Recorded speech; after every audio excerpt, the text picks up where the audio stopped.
from WBBZ-TV Sports. It's time to beat the champ. Now, here are your hosts, Paul Peck and Sue Novoitsky. Welcome to Beat the Champ, Week 3 at Kerns Bowling Center here in Buffalo, New York. Paul Peck is on assignment, but I've been joined by proprietor Jim Russo, and we've had a great time so far. What do you think? So far, so good. Yeah, we got another cast of 3 great bowlers to challenge Pete Maduri, and we're ready to go, right, Janelle? We're ready, and we're ready to see what the lane conditions bring here at Kerns and see what kind of skills these bowlers have to overcome those conditions today. Well, Yeah. Pete put on a great show for us for the last couple weeks, and we expect to see more of the same. But he's got some competitors that have something to say about it. We've got Fran, we've got Brian Shaffer, Shawn Bender. and who knows what's going to happen here, right? Yeah, and we want to wish them all good luck and good bowling. I'm here on Beat the Champ with Brian Shaffer. Silent but deadly. You bowled awesome the last time you were here. So I'm sure you had the bug to come on back, right? Oh, absolutely. I can't wait to get going here. I was fortunate to take Dana down during his run, and now Pete's on a run, and maybe I'll do it again. Yep. Well, I was silly enough to ask you last time if you were nervous, and I know you a lot better now. I know you're very confident, and you'll do a great job, so good luck. Absolutely. I'm confident. I'm ready to go. Thank you. Pete Maduri on your left, Brian Shaffer on your right. Pete's going to opt to start as he has been since he started his reign as champion. Let's see how he can get out of the gate today. Yeah, well, he looks well rested. He's got a nice fresh shirt on, and he's ready to go. I talked to him a few minutes ago, and he is a very spirited fella. So hopefully he can get through this match and move on to the next one. But Brian's a tough opponent. He was on last month, and as a matter of fact, defeated Fran, so we might see a rematch, right? Right. And he did a great job, and he's very, very confident, has a lot of accolades backing him up, bowls great in league, bowls at Rapids.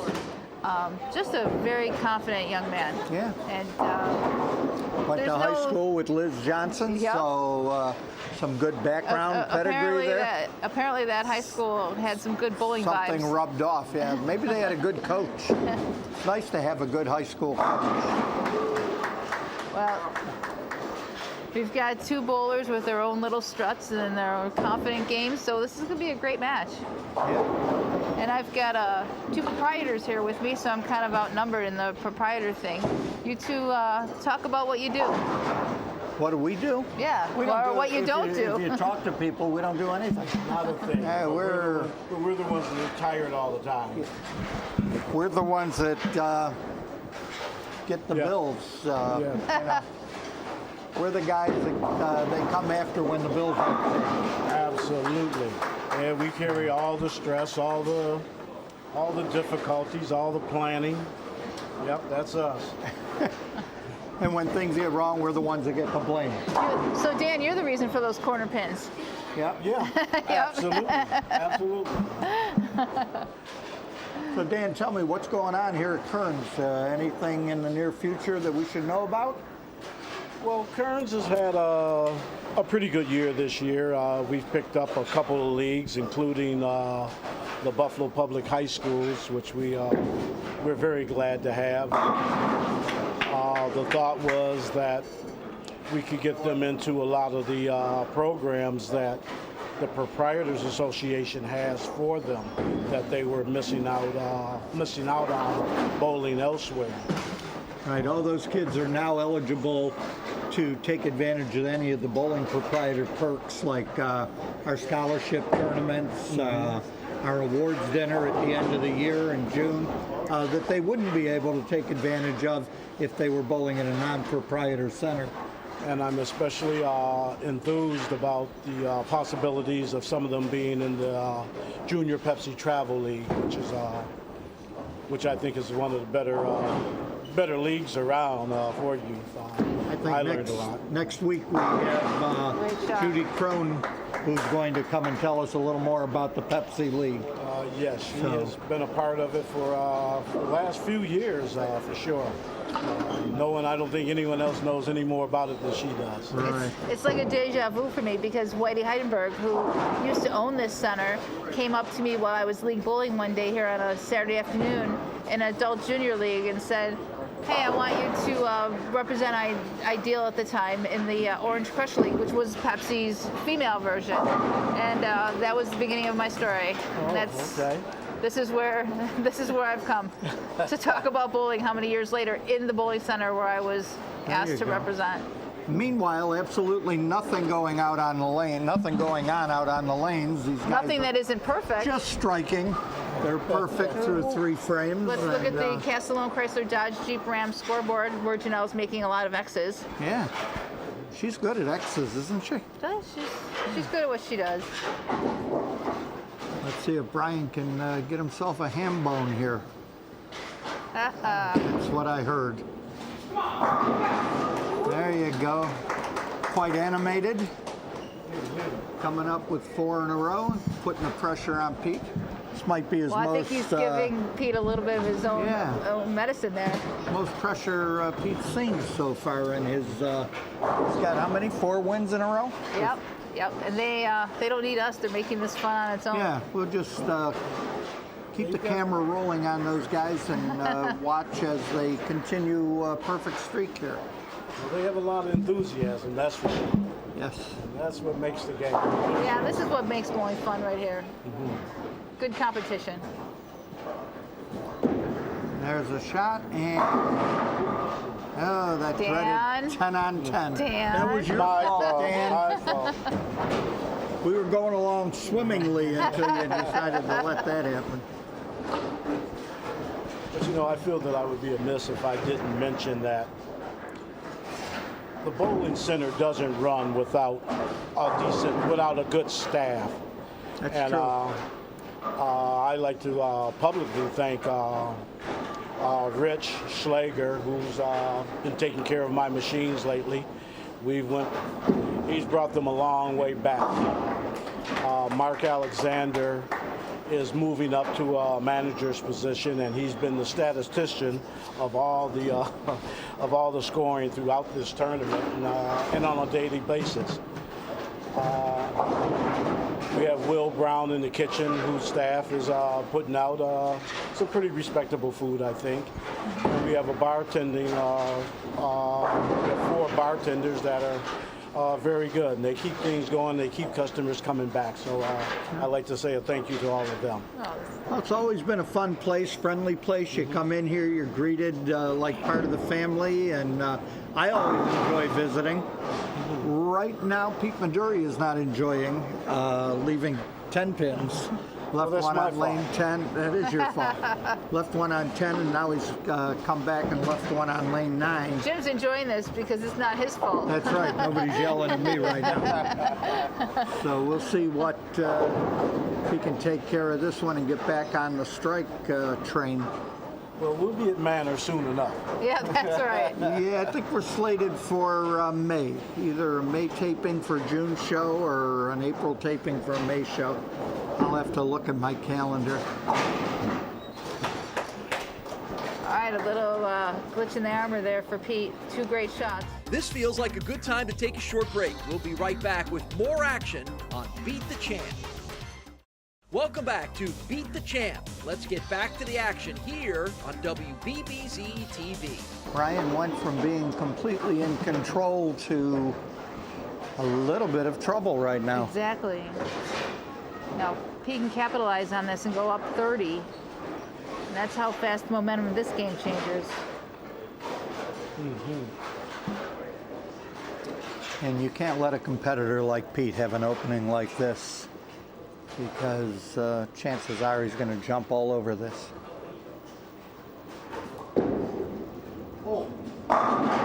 And there you have it. What a shot.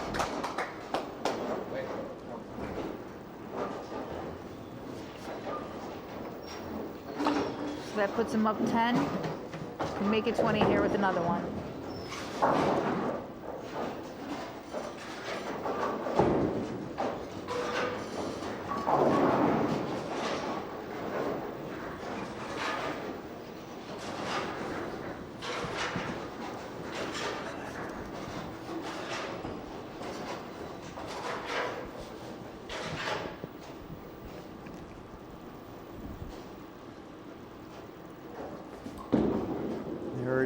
and a 4-pin.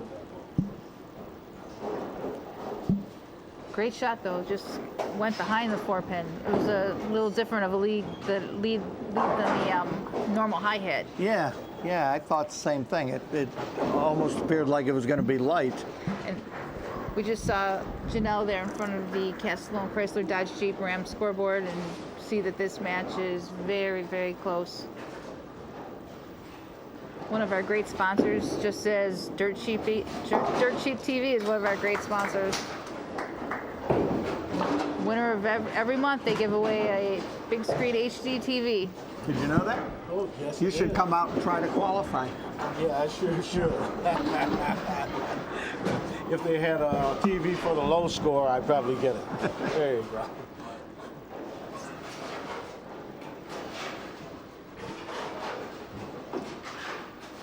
Brian trying to fight his way back into the match. There's a shot and a 10. Well, Brian had to make a very big adjustment there. He was definitely playing these lanes, not to open it up as much as he just had to. I'm surprised that he didn't go in a little deeper. He made the opposite. He moved his feet in and he moved his eyes right. So he did both. Gotcha. But that's covering a lot of boards to carry to kick out that 10. So I think he's kind of finding himself a bit in the territory that Carl Kenyon found himself in the first week, where you're being forced in so much you have to open up the lane and you lose some of your hit when you have to cover that many boards and get it to recover. Carl's answer was to get the ball a little further out on the lane, keep his speed up. We'll see what Brian has up his sleeve.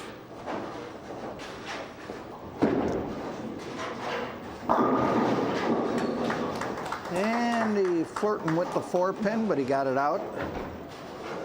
If Brian can pull off a victory here, he'll be facing a rematch against Fran Bax, who he beat last month. And that's no easy feat. It's no easy feat to make the show 2 months in a row. You know, there's a lot of good bowling out there, a lot of competition. Only 9 people make the show. So kudos to these guys for getting back here the very next month. But here he needs to strike out.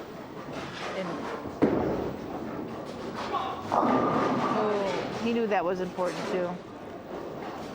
Yeah, so he can go to 208. And it looks like Pete's still going to have to make a spare. A little bit of work to do, He's still going to have to make a spare. He's been in this spot before. Yeah, almost every match. Left the 10-pin last time and had to make it, so. Count's important here. He needs all 4 of these. Good job. And he got it. So he's posted up at 208.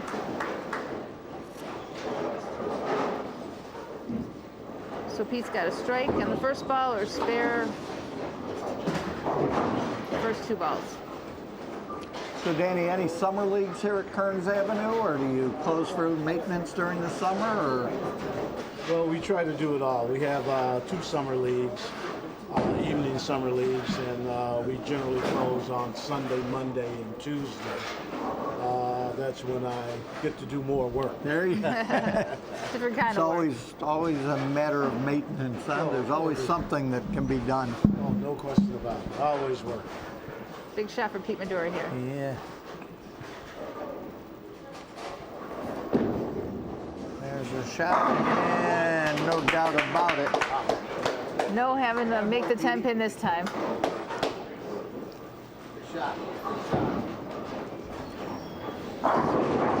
So Pete is going to win his 5th match in a row. And we're going to wrap it up, huh? Yep, we're going to come back. We're going to talk to Brian. I'm sure he's going to be a little bit sad about those 2 frames he put together there, but we'll find out what happened and get back to the show. So, see you in a bit. Sounds good.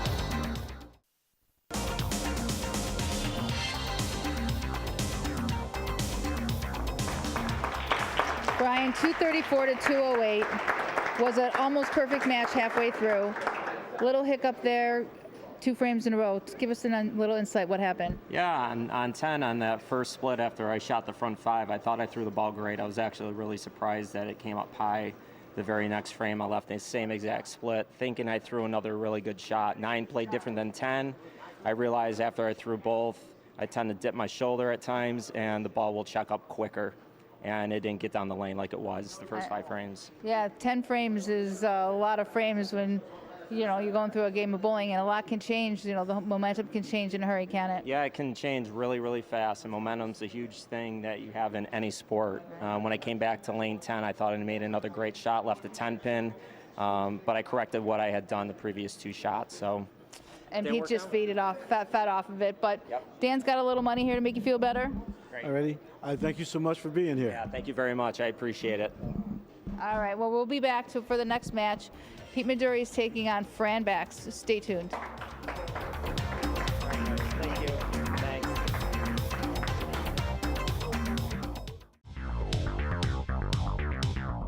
I'm here on Beat the Champ with our scorekeeper, Fran Bax. Oh, scorekeeper. I'm sorry, not the scorekeeper today. How'd you enjoy your scorekeeping on Beat the Champ? It took a couple of days before my back kind of got straightened again, Suze. But I did have a lot of fun, I have to admit. It was a lot of fun. But like I said, that's Janelle's job, and she could have it. God bless her. All right, so what are we looking forward to seeing from you today? Hopefully another round of survival, and maybe if I get lucky and I finally win a match, maybe I'll keep going. But on the other hand, we need some more guys out here. The reason I'm here today is because I was blessed enough to make the cut. We need some guys to come out here and qualify. 8 to 16 guys more in last month's qualifier. I'd be a spectator instead of a bowler. So come on out, guys. Get out of your comfort zone. Come bowl. All right, there you have it. Good luck today, Fran. Thanks a lot, Suze. Pete Maduri on your left, Fran Bax on your far left. We're right out of the picture. Right out of the picture. Pete's opting to start as usual. Do you know anything about this Fran guy? No, but I hear he's got a resume we could look up if we needed it. Oh, okay. He's been around. Well, he's got a few feathers in his cap. Last month, Paul showed some YouTube video when he had hair. And, wow, what did I say? He did.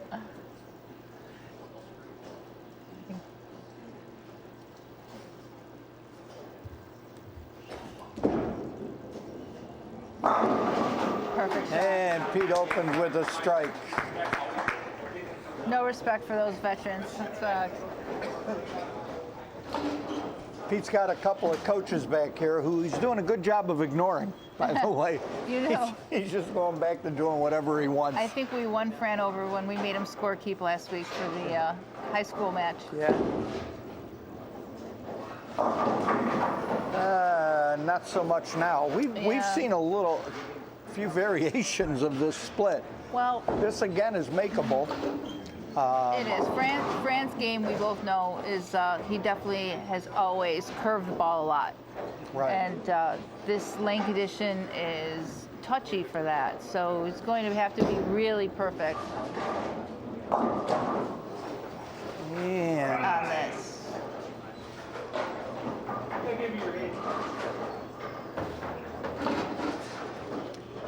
Fran's been around a long time. He'll be able to figure out how to get to the pocket, I'd like to think. Yeah, we just got to hope it's not too long into the game. Hope he straightens himself out here.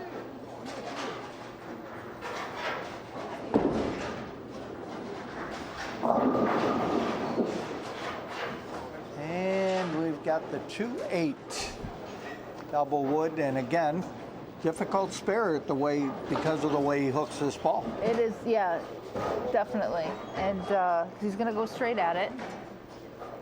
He's going to use his strike ball for it. So he's got to be right on the 2-pin. And perfect. So their balls are driving in a different way. Pete's ball is driving very hard in the back end, and it looks to me like Fran's trying to get his ball to the target and then let the ball kind of take over. And it's remains to be seen whether that ball will do the trick for him as far as carrying. But we know that Pete's very lined up right now.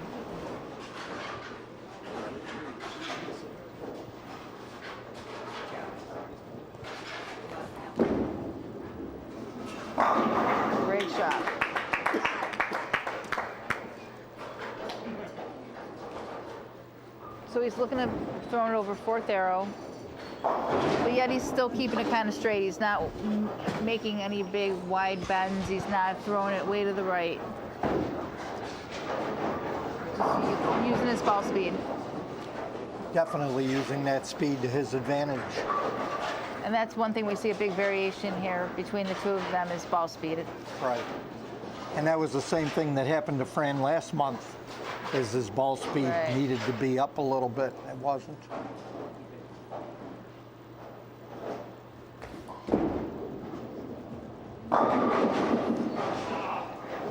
Well, lane 9's a little tricky because it is hooking more and they're forced in more, so they've got to play deeper on the lane. If you notice, Pete's almost standing like all the way to the left gutter when he starts out, and that angle is just not that conducive to striking.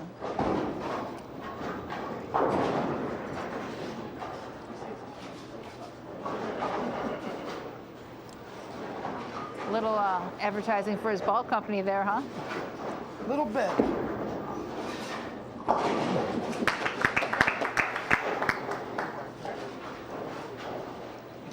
A lot of the local amateur athletes get on ball staffs and get reduced price equipment. Is that how that worked? I was never quite sure how that worked because I know there's like 700 people that are on these staffs and I can never understand. Yeah, they'll get like a free bowling ball of the new ones that come out. And what do they have to do in return for that? Well, a lot has to do with social media. Nice shot, Fran. There's Pat. There's Fran. We're going to be back with more Beat the Champ bowling action in just a minute. Welcome back to Beat the Champ.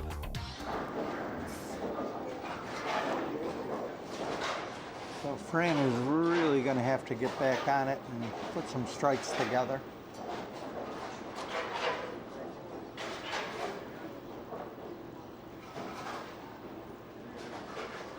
And that looks a little better. Great shot. I thought it was a wonder. I thought it was a really good shot because I didn't think he was coming in from that big an angle Right. yet. Still left that 10 pin. Right, and it was still driving pretty hard when it came into it. It wasn't a lack of, like the ball wasn't burning out or anything. Right. But sometimes a rank 10's a great shot. You can't even make a move off of it. A lot of people don't understand that either. You know, Right. they're frame to frame, they're immediately moving. You know, Good spot.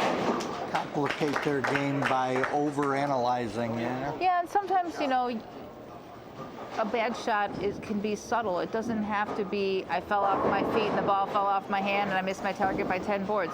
Right. Sometimes a bad shot is simply you hit a board, you missed by a board, but that board had oil on it. Good shot. Change balls on a lane he was striking on. That's always a gutsy move. Yeah.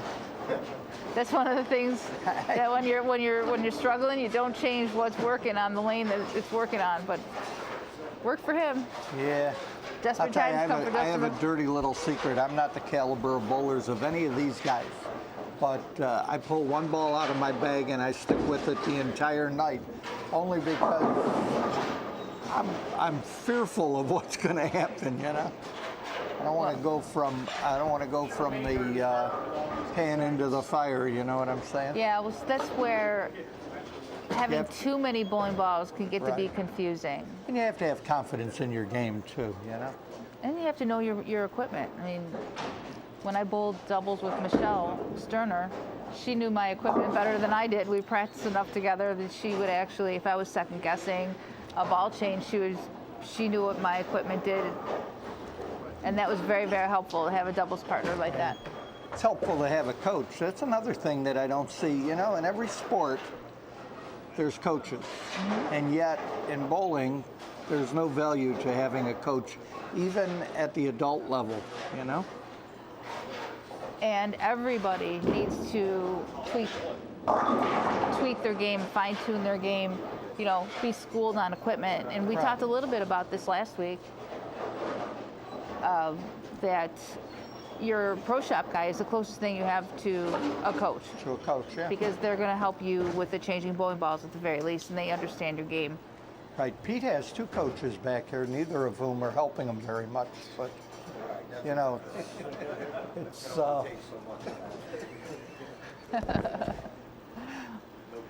Well, let's thank our Dirt Cheap TV sponsor for being such a strong supporter of Beat the Champ. Yeah, they've been with us for quite a while, and of course they give that TV to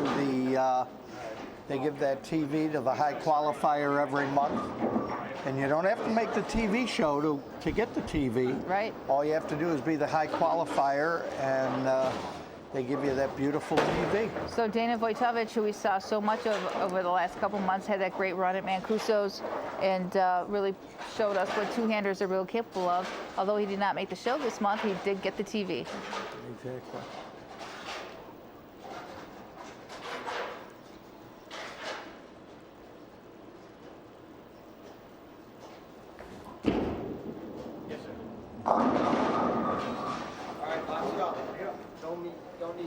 So Pete here needs to spare in one of these two frames.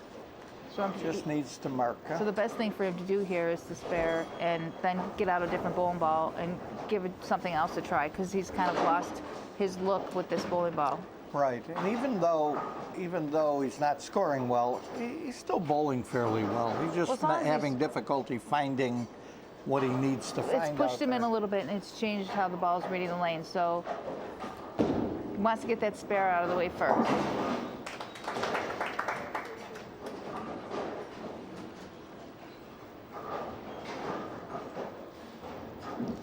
So if Fran strikes out here, he's still going to be. He could actually force him to spare. So every shot here is very important for Fran. Right. Go to 169.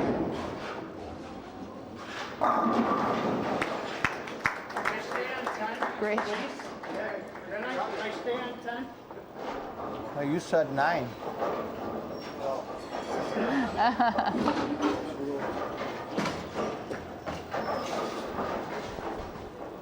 Well, Fran's had only one mark here on lane 9, and he needs to strike out. So this is the advantage of picking where you can, who starts and who finishes. So the champion Pete knew to let Fran bowl on the tougher lane.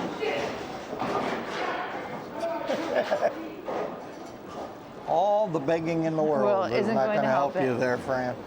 Pete is going to win game number 6.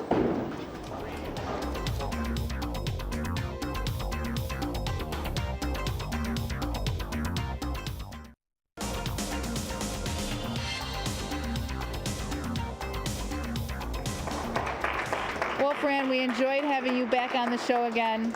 We're not going to make you score keep, just to keep you on. Give us a little insight. What happened? Left lane seemed to get you. Well, let's put it this way. I think I should have got my degree in art because I left every possible designer split and spare on lane 9. I just had absolutely no look on lane 9. 10, well, like I said, I would have loved to have stayed on it because I had a great look on it, but what are you going to do? And Pete's whacking him. He's going to be here for a while, so I was just in his way. Oh, well, not anymore. So we're going to have Dan present with a little bit of cash here. All right, thank you so much for bowling. Dan, great to be here, and thank you very much for hosting Beat the Champ this month. And we hope to see you again. Hope so. Thank you. Well, there you have it. We're going to be back to see if Pete can sweep the week here at Kerns Avenue Bowling Center. Stay tuned.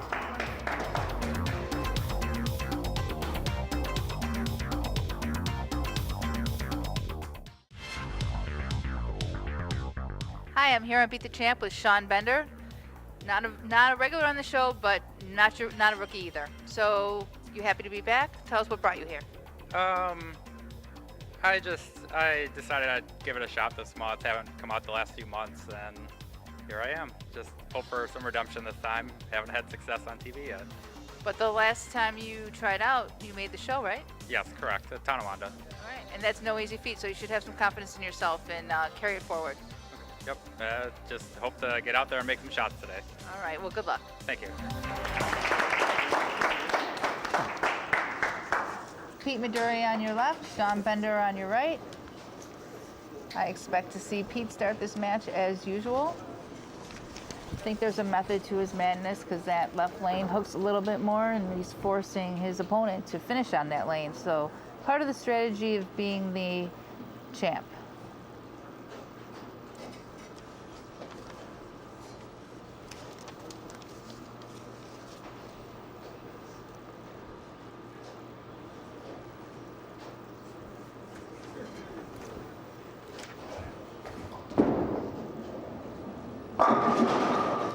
Nice shot. One of the true taps of bowling, the 9-pin.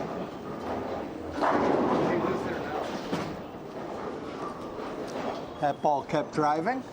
Yep, ball's driving a little too hard. Misses hitting the 9-pin. But a great shot nonetheless. Yeah, he should be able to handle this with no problem. Get a ball that doesn't hook quite as much and straight on, and there it is. Spare number one, Shawn Bender from Tonawanda. Pete from Tonawanda. So we've got the Battle of Tonawanda going on here. Even though it doesn't sound like Pete is sure where he's from because he's got North Tonawanda on some stuff, Tonawanda on other stuff. So.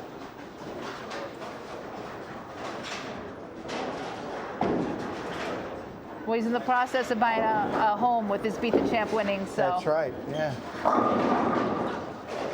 And Shawn with a 4-pin. Seems to be a common leave here on the first shot for these bowlers is the 4-pin. And then they, depending on how things go, they could string 3, 4, 5 in a row right, after there's this. just that little bit of learning curve once you get the lights on and get under the pressure of bowling. Well, this will be win number 7 if Pete can survive this. And it'll be his second month in a row of sweeping the show. Second week in a row, right. What did I say, month? Second week of the month, that's what you meant. Separate week of the month, that's what I meant. Okay, so Shawn started with the spare. He's out of the gate. A couple of marks up on the board.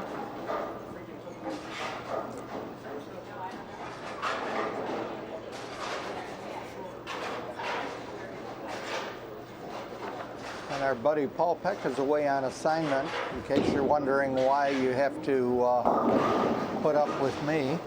And Shawn got a little wide on that one, and it didn't quite come back. Little fresh insight. Yeah. In case you're wondering why there's no stats on any of these bowlers, Paul's not here. Took them with him. Took him with him on assignment. Took him with him on assignment, and we know nothing. But I will forward him all the information. He'll be ready when he comes back at Transit He Lanes. will have a whole new slew of information. So this week is the qualifiers going on at Transit Lanes, and this will be the weekend that decides who's going to bowl in the shows. Yeah. Upcoming for the next month. So there's still time. Oh, hi. And Nice picked spare. it up. Nice spare. So there's still time to go out and qualify. Yeah, and if you're the high qualifier, you can win that TV from Dirt Cheap TV. Located on Niagara Falls Boulevard, right across the street from Trader Joe's. Dirt Cheap TV, a long-time sponsor of Beat the Champ. And somebody is guaranteed to take that TV home.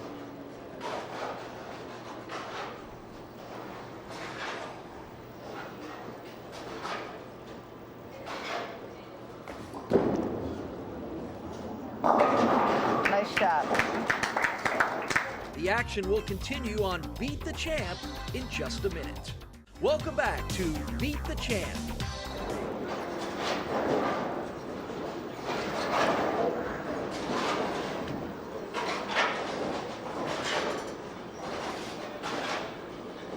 Probably the biggest ball of the match for Shawn. And Beautiful. one of the better.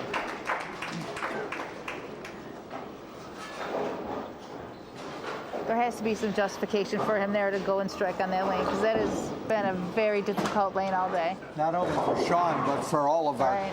participants.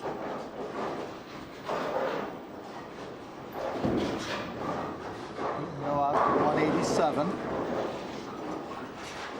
Right, this strike here will put him in the 180s and he has to get there.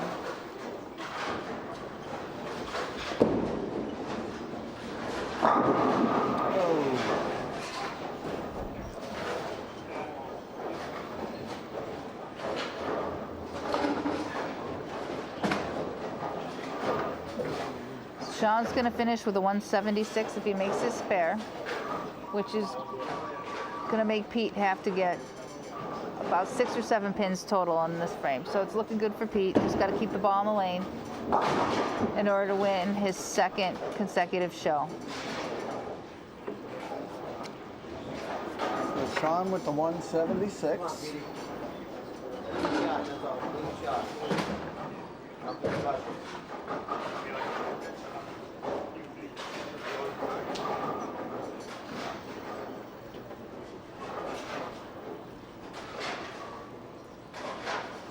Nine pins here will seal it.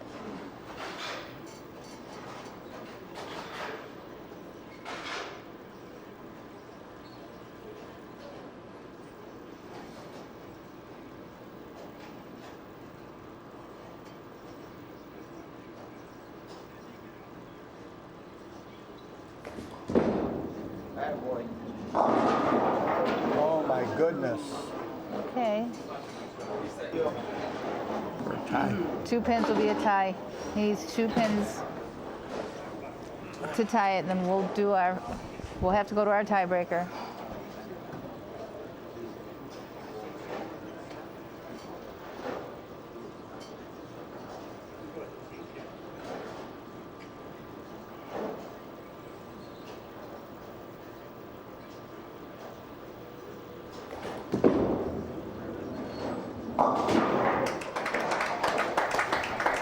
And we are all tied after 10 frames, so we go to our tiebreaker, which is what, Sue? Okay, so we have a tie at 176, and we're going to have a 9th and 10th frame roll-off, which is pretty standard procedure. So let's explain that. Pete's going to start on lane 9. He'll throw the 9th He'll frame. throw his 9th frame. And then Shawn will go to lane 10 and bowl his 9th frame. And lane 9 and throw his 10th frame. Right. And then Pete will finish up on lane 10. Correct. And whatever we end up with, whoever has the most count, that'll be our winner. And they'll be our champ to move on to next week. Right, so this is Pete Maduri bowling his 9th frame.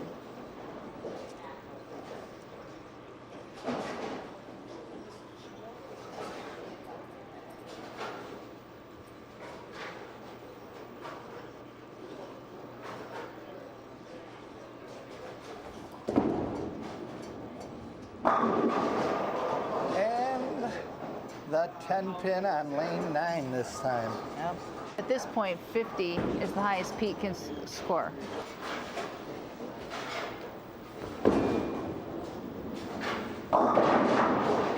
Okay.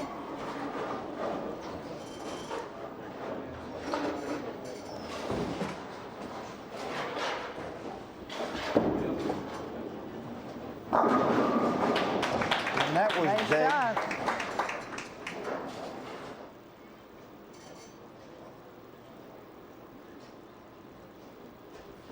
Big shot for Shawn and the 10 pin.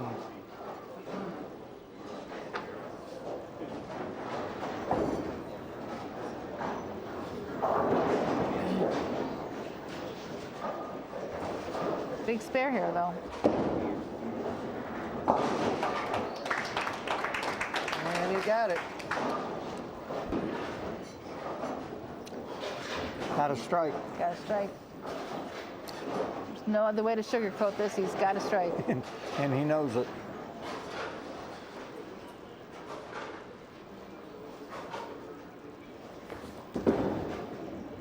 And yeah. Best shot of the day. Come on, one more. What a shot. When it counts. Come on, one more. Talk about pressure. So Best shot of the day. if he strikes here, he moves It's all on. over. If he doesn't strike here, he's got to make a spare, make and we'll have the another spare. 9th and 10th frame roll off, in case anybody's wondering.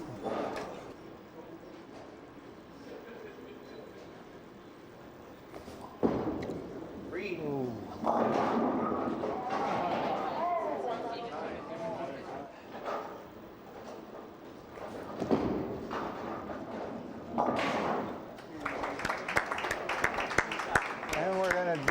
And both guys got a spare in the 9th and a strike and a spare in the 10th. So they both end up with 40. I think they're camera hogs. That's what I think. Yeah, they might want to keep us here all day.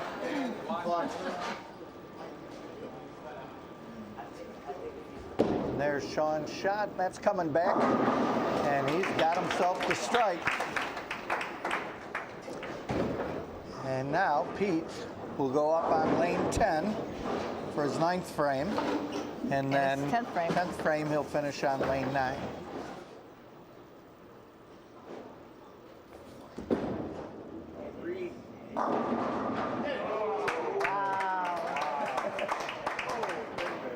That is called a love tap.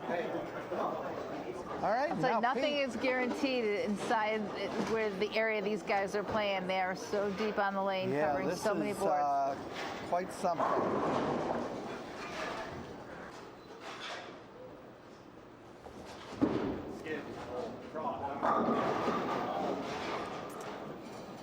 Come on, box it up.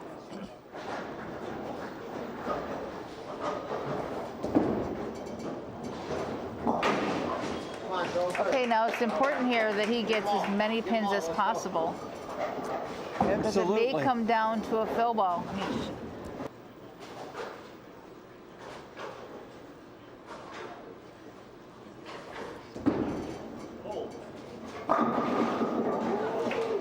Wow.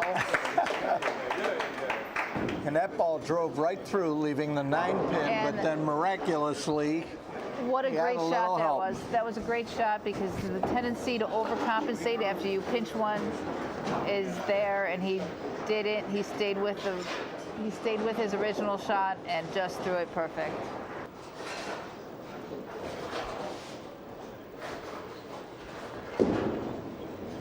And oh.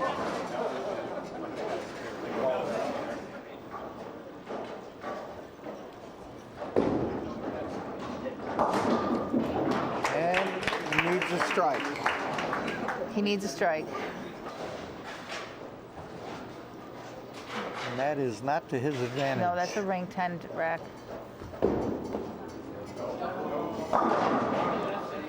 And a 7 count. And so we have our winner, Pete Maduri. Wow, what a finish. So Pete will go on to the winner's circle, and he'll be our champion going into the shows at Transit. And Paul Peck will be back, and I'm sure you guys will be glad to hear that. We'll be right back.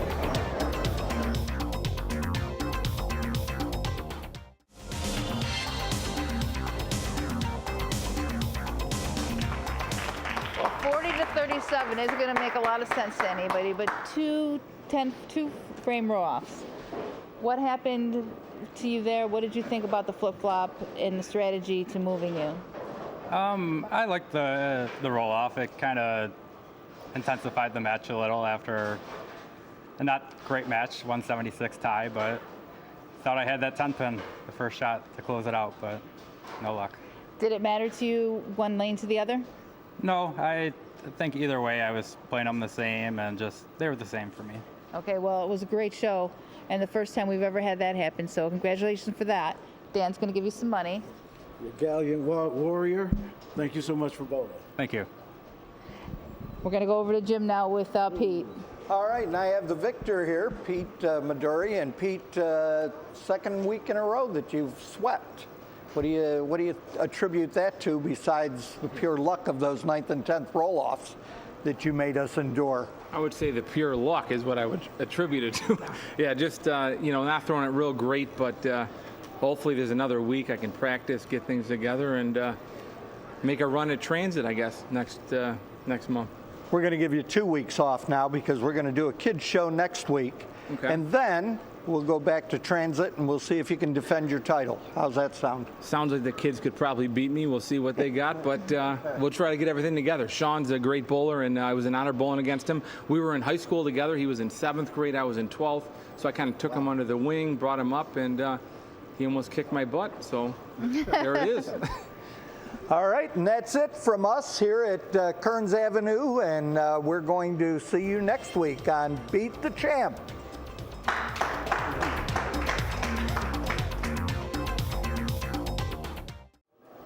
Well, that wraps up our traditional Beat the Champ competition here at Kerns Avenue Bowling Center in Buffalo. And what could be more exciting than a 9th and 10th frame roll-off?